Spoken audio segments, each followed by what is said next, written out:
The world's last male northern white rhino has died. Fortunately, scientists can keep the species going by using DNA from Steve Bannon. There are still 100,000 working payphones in the United States, which might come in handy after your third iPhone breaks this year. And finally, senators have introduced a bill to protect animals on planes after a dog died on a United flight. You know, such tragedies wouldn't happen if we just armed all dogs. The Trump Report starts now. Live from Los Angeles, California, AFTERBUZZ TV and America's Voice, this is the Trump Report. Yes, indeed, this is the Trump Report. Thanks to everyone who's joining us at a special early time. And if you're just watching the archive, then, you know, thanks for watching anyway. We appreciate that as well. But we are here because there's so much to talk about. Would you agree that there's a lot to talk about? As always, well, as usual, joined by Chelsea Galicia. Can say hi to the people. Hello, people. And Scott Moore. Say hi to the people. Hey, everyone. See, it's very awkward to not get the Twitter in because then I'm just like, say something. Dance. But any case, yeah, there's really a lot to talk about. And you know, I don't know where to start. But I can start with the poor rhino. I was most sad about that. You did seem pretty sad about it. I am. Don't worry. I'm sure they ate him afterwards, so it's fine. You know, they didn't let him go to waste. Yeah, that does make me feel That makes better. it much Well, I better. was going to say, I only said that because I knew that that's absolutely the way that it would make you most upset. So, you're welcome. Anyway, Porn stars? No. Playmates? No, I mean, let's start off with the least fun thing to talk about, another school shooting, and we're not going to really dwell on it because... unfortunately, that's the world we live in now, where for the most part we don't dwell on it. You know, the last one, it seemed like it was really in the news cycle for a while, but now it happens again, and then it's you know, no doubt the same partisan rhetoric on both sides will, and I don't mean that in a white supremacist both sides, the literal both sides will weigh in on that, and you know, we'll be right back where we were before. Unless it gives more enthusiasm to this weekend's march. That's right. It could. I look. I think that would be great if it added something. But so you know, Will it be enough? Let's see. Right. Scott, I will start with you with that topic. Is there anything? This is the worst part about this. Is there anything left to be said? No, and it came back to, like you were saying earlier, there was just the political back and forth because it happened in Maryland, and the Republican governor was blaming the Democrats in their state Senate and Assembly for not getting him a bill that he thought was decent for school security already done and to his desk. You know, and then you have the U.S. senators from Maryland also saying basically the same thing. They're both Democrats saying, you know, look, we're doing enough hand-wringing, basically, like, why are we not actually moving forward with any of these bills in the U.S. Congress? So, you know, there still needs to be things that need to happen, and it just hasn't happened yet. But hopefully, like you were saying, Chelsea, that this lead up to the march on the Saturday the 24th will be a catalyst to help keep this in the spotlight, much like the women's marches were in the past 2 years, and the other marches, the immigrant marches, that hopefully will keep this going, and as we get closer to the midterms, that this continues to be in the spotlight for people running for office this year to make a positive change. Yeah, I think that obviously is the biggest impact we'll have from this, is that it is something that, you know, everyone running for these midterm elections will have to address one way or the other. They'll have to answer it. Whomever their base is and whatever it is that they feel like they need to say to get elected is what they have to lean on. Chelsea, when you hear that there's another school shooting like we heard today, what are your thoughts? Your immediate Well, I thoughts? thought that, well, of course it was like, oh gosh, here we go again. But then I learned something pretty recently that even I was surprised that I did not know before. But did you know that there are actual Federalist papers? So these were papers that the Constitutional Convention members wrote to explain what their thinking was behind the Constitution and the amendments, and that there's a Federalist paper on the Second Amendment explaining what it was really for, and that it is not for individuals to bear guns. I don't know if we want to go into the entire length of what it's about, but check it out, people. There are Federalist papers on it, and you'll see that it is about a militia, similar to what we have as like a National Guard right now. it was not intended, according to the Federalist Papers, which is the closest thing we have to asking these people, what did you mean when you drafted the Second Amendment? So I thought that was really interesting, and I thought it was interesting that it hasn't been brought to light sooner, and that I didn't know about it sooner, but I guess I just learned about it when I was supposed to. I mean, it's interesting. And of course, it also clearly didn't have assault rifles in there because those didn't exist. And we've seen that that's been struck down even in the Supreme Court, that there is not necessarily a right to have assault rifles, and that states are allowed to have their own laws, like in California being more strict than other states and those sorts of things too. So it is interesting, and it helps in the gun control movement in a way to say that it's not all about having to have as many weapons as you can have because it's a right. Right. Well, let us know what you think. If you're watching on YouTube Live, you can, of course, comment in the chat, or you can always tweet us at ABTV Trump Report ABTV. See, I did it wrong. And by the way, now we are going to move to talking about the seeming revolving door at the White House, and that's a great opportunity to showcase the thumbnail for this week's episode, which was made by our friend Marissa, who is helping us out in the booth. When she has a moment, I know she will share it with you. And it's an art form. Look, there are a lot of artists out there who have created great works. Personally, these are the sort of things that I would like to have framed and on display in my home. So for those of you watching on YouTube, you can see right now there is a revolving door right there. That's so great. And there he is. As Scott's laughing because he's like, I want to see him shown out. And before we know it, maybe just maybe that's what you'll get. If we could animate it and show all the people. Now that's just crazy. Super fancy. But that would actually be fun. So if somebody at home wants to take this and add a little animated graphic, all the heads flying out. So thank you, Marissa, for that. She's a genius every week. It's just I definitely agree. And we will talk about the revolving door. And when you have a moment, Marissa, if you could bring up the chat so we can see whom is joining us at this early hour. Well, let's talk about, last week, I believe we were able to talk about Rex Tillerson last week. Yes. It's all a little bit of a blur as to whether or not we actually cover stuff or if I just cover it in my personal life. Or cover my head. So Rex Tillerson replaced by Mike Pompeo and Gary Cohn. We talked about that. And but McMaster, that happened after us. And also Andrew McCabe, the FBI's deputy director. That happened just on Friday. So it's one of those things where I guess this is the Trump administration seems to an outsider, it's sort of like those Final Destination movies where it's just inevitable and no one is supposed to survive it because it's preordained. And it's just a matter of time and place. And if you kind of scoot by one thing while something else happens, and the worst for me, I don't know anything about Andrew McCabe.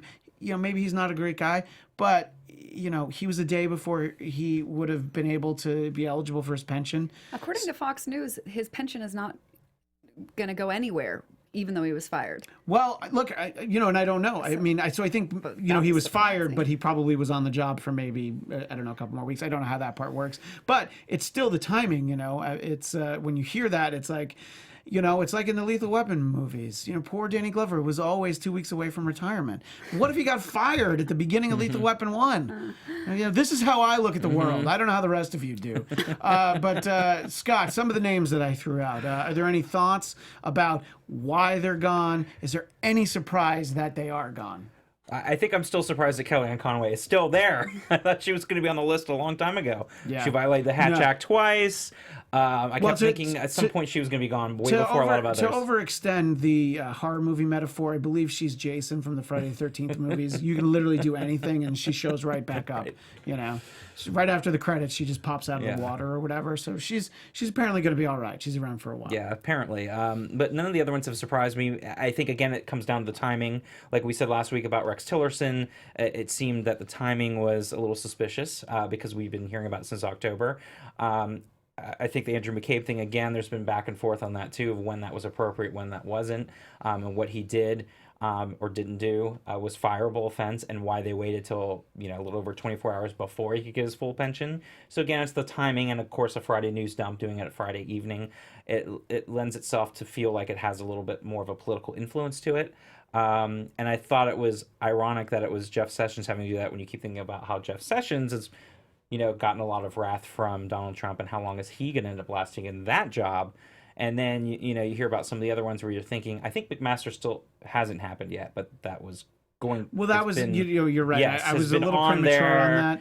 and they've been talking about it, but it's kind of the same thing with Tillerson. Now that we know it's there, is it going to be a couple months from now? Is it going to be, anytime soon? But it shows how really disheveled and disorganized this administration is, and also even people just don't stay there very long because they can't tolerate working with him, and it doesn't look good at all. And I just never seen any other administration have this much turnover so quickly within just a little over a year's time. Yeah, I mean, it's, look, there's always turnover. People, of course there is. burn It's out for tough, legitimate right. reasons. It's not a good fit.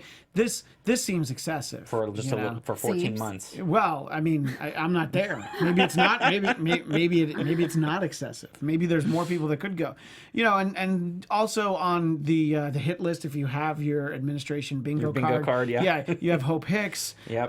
Rob Porter, which I don't think he was looking to leave, but he had to, and then. Brenda Fitzgerald, who had purchased stock in Japan Tobacco while serving as director of the CDC. We call that a whoops. And of course, Omarosa, who, I mean, he just loves to fire her, obviously. Like, that's the relationship. So, Although she officially resigned. yeah, sure. Well, I think that's the difference between resigned and fired. Who are the ones that on the resign list that were pretty much fired, and which Yeah. ones left on their own accord? And that list gets a lot smaller when you start looking down that list. Yeah, and of course, we go back a little further. We have Tom Price, we have Gorka, Bannon, and so many more. I just have this ringing in my head. I have the best people. I'll have the Right, best exactly. people. Well, he just didn't have This them is- yet. He doesn't have the best people. He will have the best Eventually. people. He just hired this bunch of stiffs that he has to fire. And by the way, honorable mention has to go to the mooch. I almost left Yes, the mooch because off. I would be upset if I forgot to mention the mooch. It's funny because Reince Priebus to me seemed like the guy that was That one might have made sense. Like Trump never really liked him. Right, but Yeah. he seemed like the most logical hire. In fact, I think when he was putting the cabinet together on this show, I was like, well, look, that's the kind of guy Right, you that's need. what we talked about, And yeah. that is the kind of guy you need. But if you're President Trump, it's not the kind of guy you want. In the chat, by the way, a moment ago, Jillian said, I don't know how you guys pay attention to this without losing your minds. Who's to say we don't? I think I already lost my mind, and that's why I Yeah, and you were continue able to pay come back attention. around. Right, because of that. Lost a long time ago. Lots of meditation. When you hear all of this, Chelsea, none of it should be a surprise, but who are the sort of people that, I know you're not here to give advice to the Trump administration, but who are the sort of people that you think, would be a good fit? It doesn't have to be named, but I don't know, the best people. Well, the best That's people. what he promised. But what do you think qualifications should be for I don't people know. They that could spell the name of the department that they want to go. They don't want to eliminate it. They actually have worked there. Ideally, they've worked private and public sector. That would be good, right? At least for like a minute or two. I don't know, maybe a degree. Like, I know that the thing right now is to talk crap about people spending way too much money on degrees. But if you're in the White House, in the cabinet, can you have a degree related to what you're hired for? I can't believe I'm saying that this should be the bare minimum requirements, but they are. Right, exactly. Yeah. I definitely agree with that. And I don't know exactly what it takes to get a job in this White House, but Not much. When you see all the people who aren't there, that's what we find out. And we are joined in studio, for those that can see us on YouTube, you'll see Dr. Christopher Metzler. Go ahead and put your headphones on. We call those cans in the business.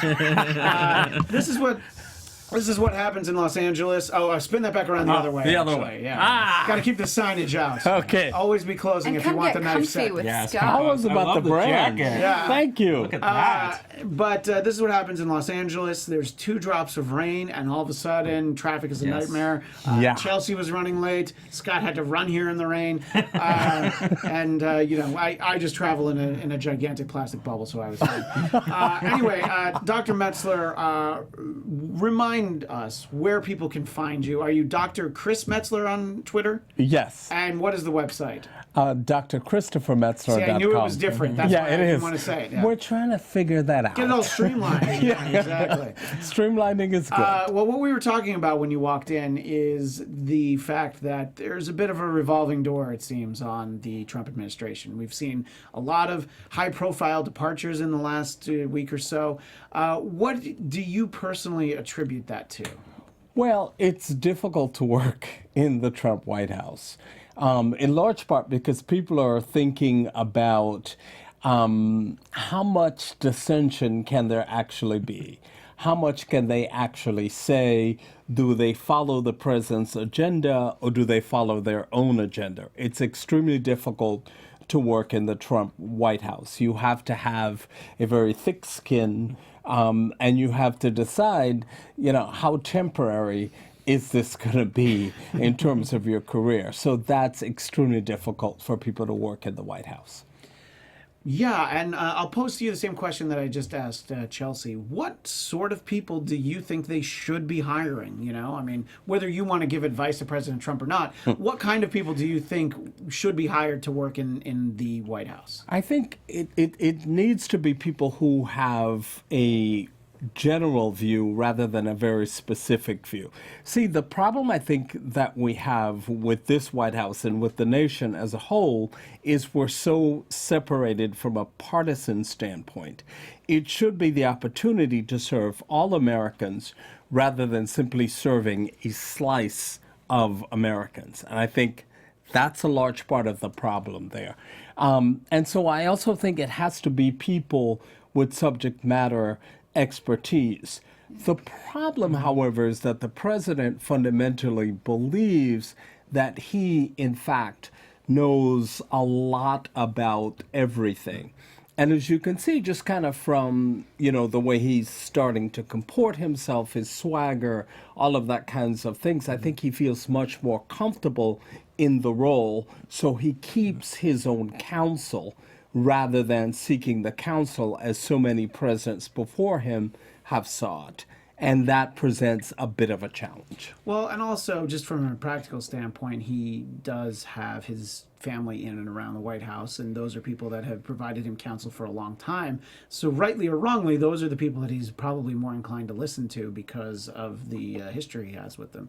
Even if Jared Kushner's not able to go in as many rooms as the White House as he used to be, or, there's a little bit less clearance than there was, it still makes sense that those are the people that he turns to. Well, but let me just say a little thing about clearance, though, because I think that's something that's fundamentally misunderstood by the public. So there is official clearance, and then there is clearance.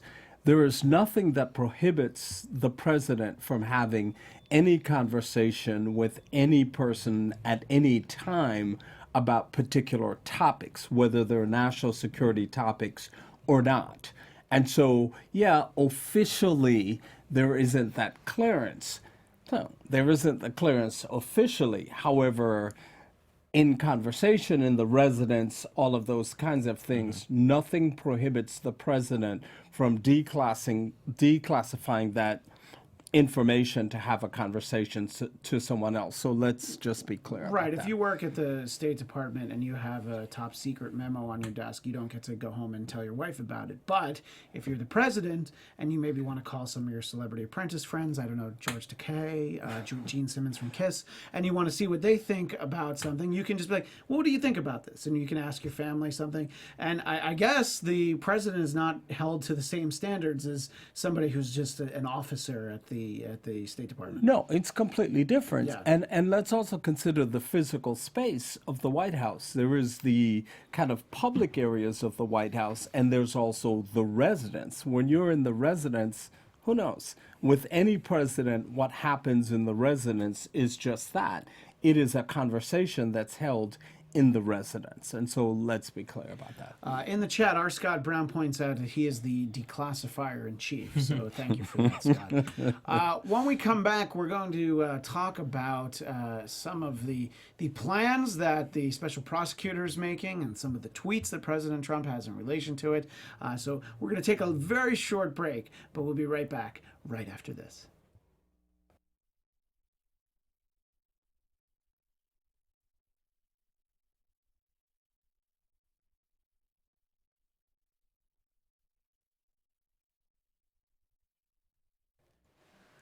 Welcome back to the Trump Report. Christian Bladt with Chelsea Galicia, Scott Moore, and Dr. Christopher Metzler. We appreciate you being here with us again, Dr. Metzler. One of the things that we see happening is President Trump doing what he feels like is his own damage control. But I think it's actually the opposite of that. When he goes on Twitter and he tweets out attacks on Mueller, McCabe, Comey, all of these people, I don't think that actually helps his cause. Scott, what do you think about the latest weekend tweet storm? It's hard to keep track of all of them, by the way. I completely agree. I completely understand that, But yeah, it's sort of like if he is so innocent, he should not even say a word about it and not tweet about it, of course, and just let it run its course. But the more that he gets involved with it, the more that it's seeming like he's trying to hide something. He's either admitting his guilt. Even if, you go back and say the McCabe firing was not politically motivated, it feels more tainted and politically motivated when you're tweeting about him and then you're tweeting about Mueller and the investigation over the weekend. And once again, calling it a witch hunt when you see that it's been ongoing and there's been real indictments happening. So it is in his best interest. And I know his legal team would be telling him that. Chelsea, if you were on his legal team, you'd be telling him that, to not be tweeting about this situation right now. And he continues to feel that that's what he needs to do. And it does make him look bad. And we heard, that part of the reason was over the weekend is that they were starting to submit the questions, apparently, that Mueller wants to ask Trump, and I think that got him all riled up again, apparently. Yeah, Mueller, his office team, sat down with Trump's team because, everybody's team does everything. I would love to have a team, by the way. You gotta have people. Your team. I'm your team. Well, okay, well, great. You guys gotta can be have my people. team. Yes. Great. So which one of you wants to go pick my kid up at daycare after? All right, great. He's cute. And Chelsea will take care of you. Oh, Anyway. God, good. Wish Felix luck. But Dr. Metzler, your thoughts, sort of with what Scott was saying in response to, President Trump's response to, the feeling that these sharks might be circling a little tighter. Yeah, so there are a couple of things. I think, first of all, with the whole idea of his counsel and kind of what they're saying, I'm not sure that his counsel is serving him as well as they should have, because I think from the very beginning they should have told him these are serious issues and that in fact it won't be over by Thanksgiving or Christmas. I mean, we learned from the Ken Starr investigation that, a special counsel has unlimited powers. And so I think that's one. Two, he's kind of trying to play in two areas, the court of law and in the court of public opinion. And so I think what he's doing with the tweets from the standpoint of the court of public opinion is he is saying to his folks, his supporters, hey, this is actually what's going on. But then you have the legal issues.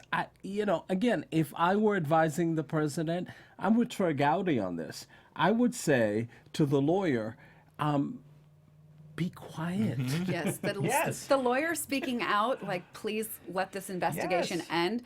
No, that he says, I pray this investigation ends. It's not good. Was crazy. First of all, what lawyer wants to stop representing their client? Yeah, They there's bill a lot by of the hour. There are so many billable hours if Yes. you're A President lot. Trump. Yes.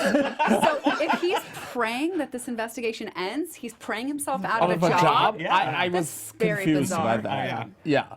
Right, and I think that a lot, we were talking about the revolving door before the break. I think a lot of the people who maybe have been shown the revolving door have been shown it because they said, what you need to do is keep quiet, lay low, keep your head down. Everything's going to be fine. You can still have the big rallies. You can still, shake hands with the Prime Minister of Canada. All those things that you want to do all that. But, maybe just put the phone down for a weekend, just one weekend. See how it makes you feel, Yeah, that's not going to I mean, happen. by all intentions, this is a guy who doesn't like to work all that hard. It's just like, consider if he could believe that Twitter is work for him. It's like, well, then it's part of your job. He's like, all right, well, I'm playing golf. You can put it down. So I don't know. I don't think that that's something that we could imagine is forthcoming. Him putting down the phone and stopping that's to not tweet. going to happen. But on the one hand, it sometimes makes things more entertaining because you can't believe he tweeted it, and other times you're like, oh, wait a minute, that's us. That's our country right there in that tweet. I can sometimes be a little bit concerned. Chelsea, what I wanted to ask you, what happens at this point in the game and unfortunately, it is a game to some people. If President Trump tries to fire Mueller, like right now, there was a point where he probably could have done it, and it would have not been a great thing, but he would have been able to walk it off. This is the point where I think it's getting to be impossible to fire him. Two things happen. Yeah. You have turnout like you've never seen in the midterm In the elections. midterms, yeah. And then you see Republicans starting to talk impeachment. In fact, Senator Graham said today, if he fires them without cause, which I can't even begin to imagine what kind of cause Trump would manufacture to justify firing Mueller. I thought it was funny that Paul Ryan said he had assurances. Really? Well, I don't know what kind of assurances would make me believe that Trump was or was not going to do anything. But I think that's when you have Republicans start using the word impeachment. Yeah, and look, I mean, historically, assurances, there's no reason to believe that assurances won't be followed through. I mean, just ask Neville Chamberlain. It went very well for him, all the assurances that he got. He had a very prosperous reign. So, and, you know, that is just a joke. I'm not in the habit of comparing the current president, whoever they may be, to Hitler, because there's plenty of people out there who do that. That was just a joke. It's okay. Everybody, nobody needs to be that upset for it. But your thoughts, Dr. Metzler, what if President Trump is like, I don't care what everybody's telling me. I'm firing this guy. I'm firing him today. I'm going to do it in a tweet. I'm going to mention Special Prosk. I'm going to just tweet it out. And it's like, you're fired. It'll be a little meme from a picture from The Apprentice. Yeah, that won't be good. I don't think it would be good. But, No, I don't think it would be good. And I do agree with you, Chelsea. I think at that point, Republicans start to say, okay, we've gone about as far as we can go here. And so at this point, the firing of a special prosecutor without cause is problematic for any president. And I don't think this president is any different.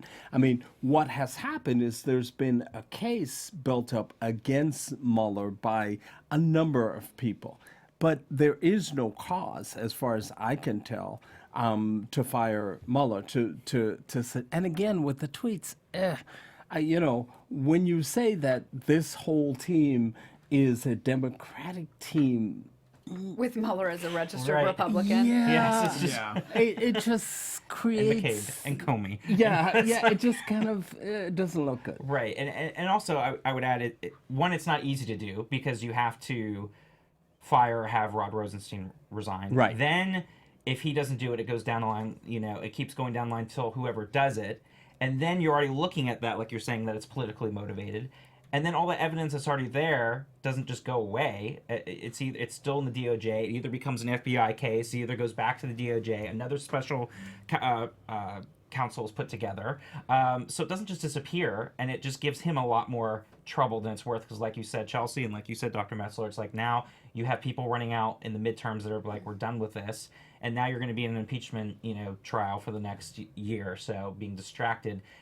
So it would not do anything. It would not do him any good at all. So I think, hopefully enough people are telling him, so far they have, that it's not in his best interest to do that and just let it run its course. All it's going to take is, well, depending on your perspective, either the wrong person or, for President Trump, the right person to say, no, you have to do this. He has to be, just one person can convince him that that's what he needs to do. And then he can ignore the, 100 other people. In the chat, the Demonaut says that the impeachment will not happen because that would require Republicans to destroy their own party. I think that and I don't know, Dr. Metzler, you can tell me if I'm right in this. I think that there are Republicans, especially conservatives, who feel that that's already happened, that the thing that might fix the party would be a little bit less Donald J. Trump. And in fact, there are a number of Republicans who have just said, we're very close to a bridge too far. There are a number of Republicans who have said that. And also, I think there's the reality of the midterms in 2018. I mean, those are around the corner. Of course, I don't necessarily believe the polls. The polls they're all over the place relative to that. But in fact, I think if Democrats take over the House, then in fact, impeachment is inevitable. The question would be removal. And the only way removal would work would be if Democrats also took over the Senate. Right. Or you get a couple of Jeff Flakes. Well, Yeah. you need enough Republicans. You Yeah. need 67 to be able to have removal, so you would definitely need Republicans. Yeah, you would involved in need the Senate as Republicans well. to be able to do that, and so it largely depends on what the outcome of I think the Pence would do midterms it. are. He's like, Yeah, Pence is like, hey, yeah, that means I get that job. Pence is like, oh, I need to be the tiebreaker. How am I going to vote for that? I wonder what's in my best interest. But anybody knows anything about Pence, it'll be dependent on what Mother tells him he needs to do to vote. We are going to take one more quick break, and when we come back, we're going to talk. We're going to send our congratulations to Vladimir Putin. Oy. What? he won a re-election. I'm sure. By a landslide. I'm sure it was a landslide. It was. I'm Fair sure. and Now, square. I'm sure that happened because of American meddling in their election. That's my guess. I think that's why that happened. They wanted to keep Putin in charge. Anyway, we will talk about that and a few other key topics right after this.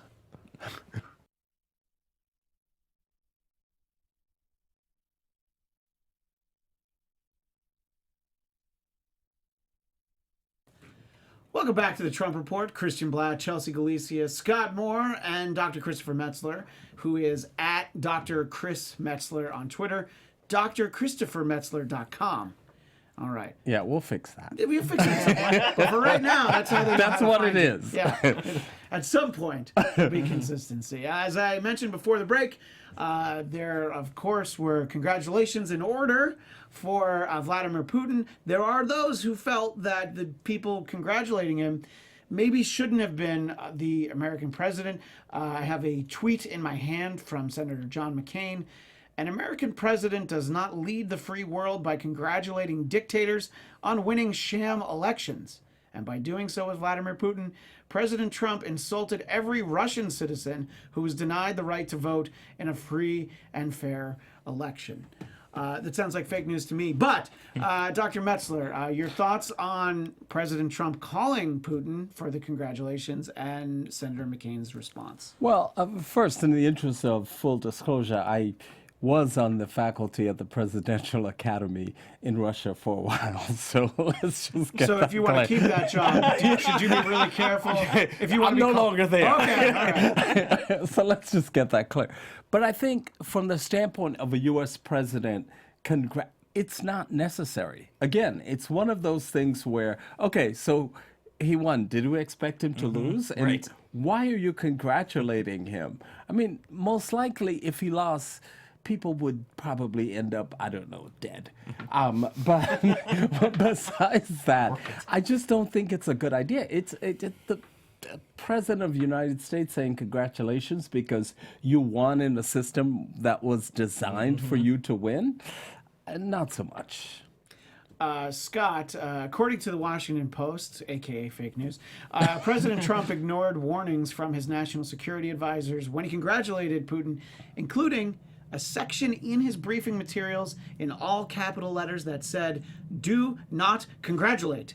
That's not particularly surprising, but your thoughts sort of on the congratulations, particularly in the face of, hey, don't do this. Well, he's got to keep his boss happy, and he's got to kiss up. So why wouldn't he? He wants a raise when it comes Exactly, when it comes time for the annual his new review. contract. Yeah. But, Sarah Huckabee Sanders, of course, this morning said, Obama did the same thing in 2012. And, he did talk to Angela Merkel last week with her fourth term. And, she was trying to say that it was important because he's still part of the world stage.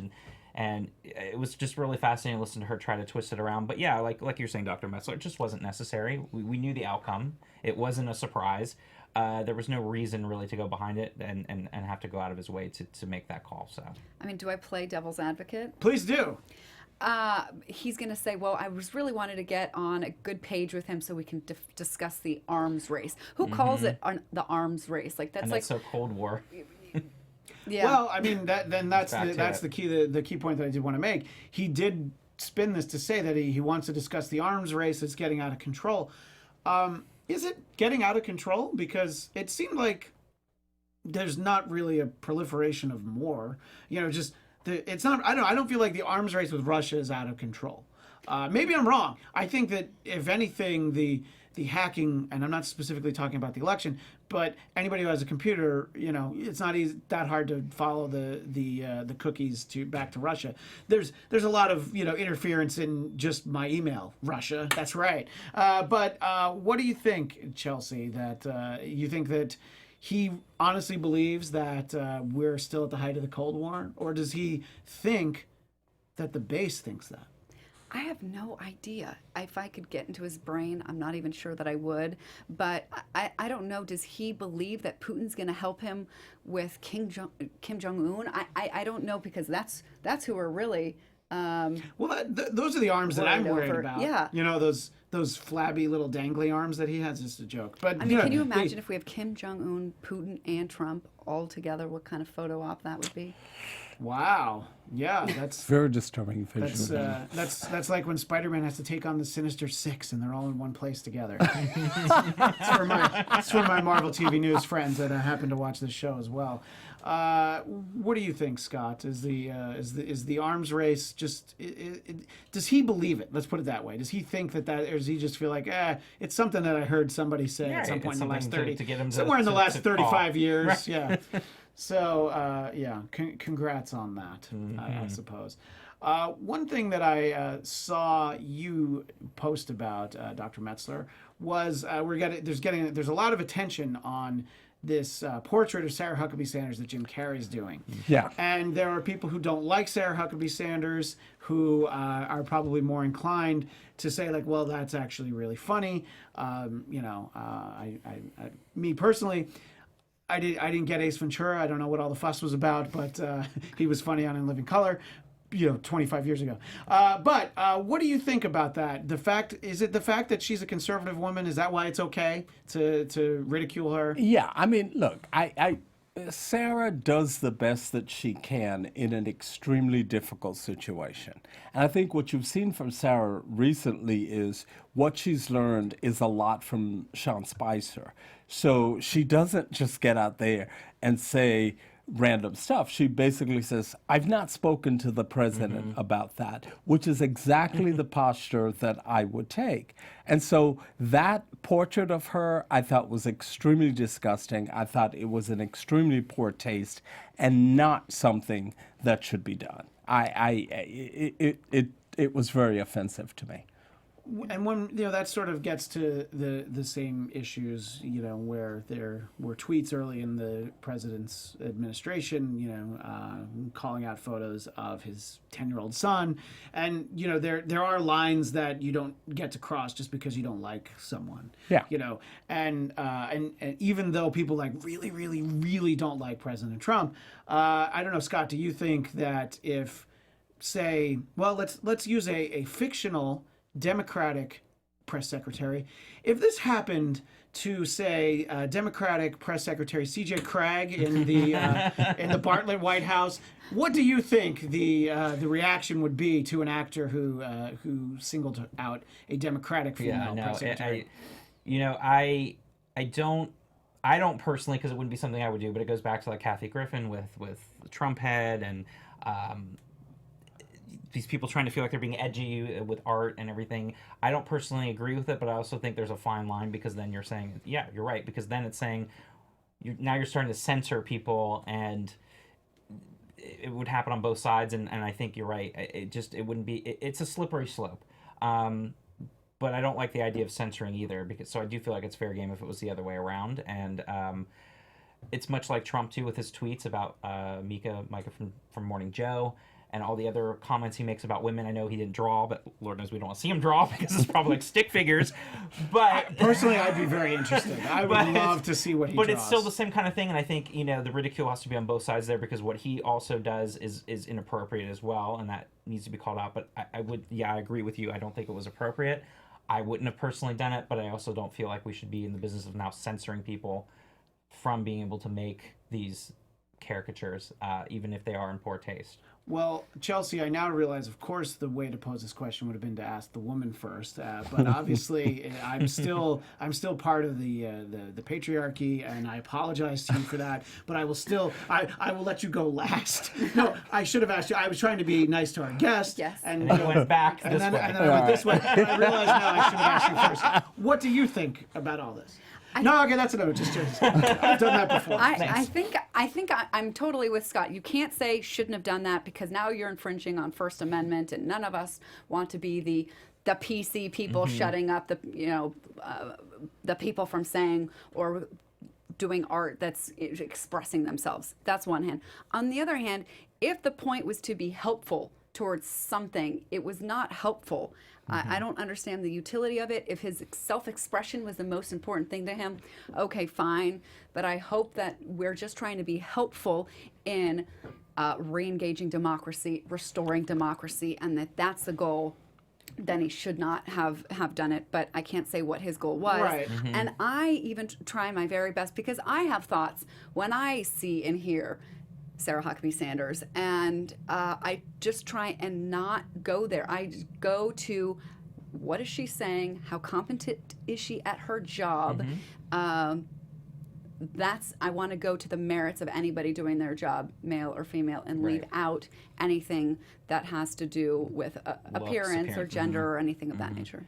Right, and I think that the question isn't as much about Jim Carrey making the painting, it's sort of the coverage of it and sort of the reaction to it as the, hey, look at this, isn't this funny, that sort of thing. Could he have done it and kept it to himself? Well, I mean, at what point in Jim Carrey's career has he done something to keep it to himself?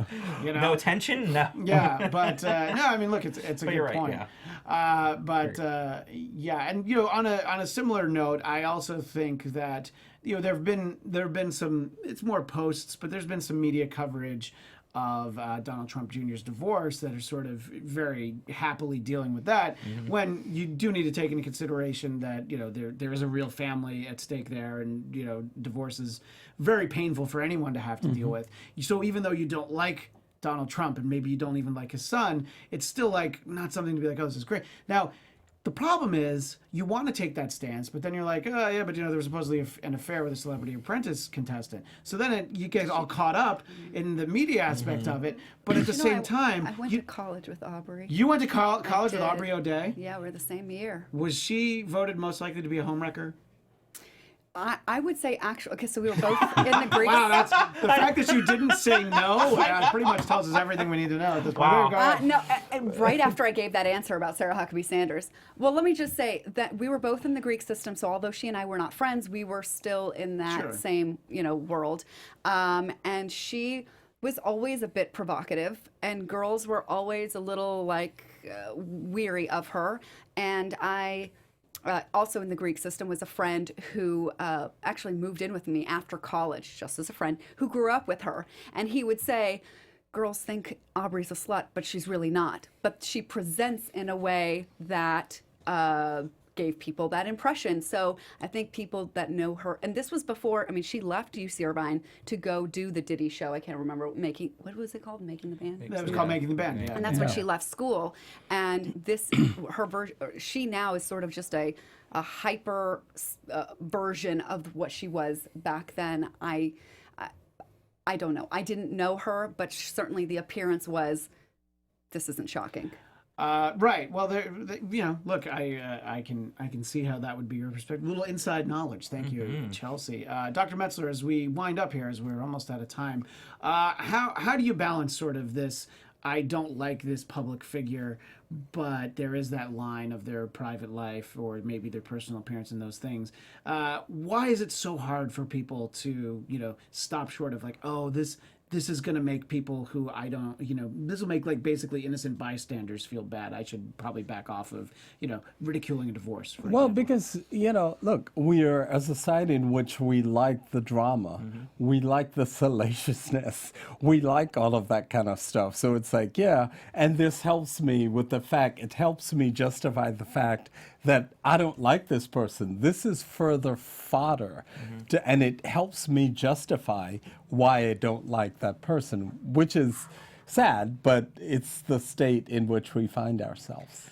Well, with that, we are indeed out of time. Thank you, Dr. Metzler. My pleasure. At Dr. Chris Metzler, drchristophermetzler.com. Correct. All right, and we appreciate you making the time to see us again. Please, My pleasure. Please come back next time you're in town. I'll be here soon. We will be back next Tuesday. I'm not quite sure which time. Maybe this time, maybe a little later. Stay tuned at Trump Report ABTV on Twitter to find out when, and where we're at. And you can follow me at Christian DMZ. Chelsea, where do people find you? At Chelsea Galicia. So simple. And Scott. At S-Man80, not simple, but Not simple, but worth findable, following. but short, so findable. Yeah, because there's a million Scott Moores. Yes, there Anyway, are. thanks so much to everybody who joined us in the chat. Thanks to everyone at AfterBuzz TV and America's Voice. And we will indeed see you next Tuesday. Thanks, everyone. Bye. Bye.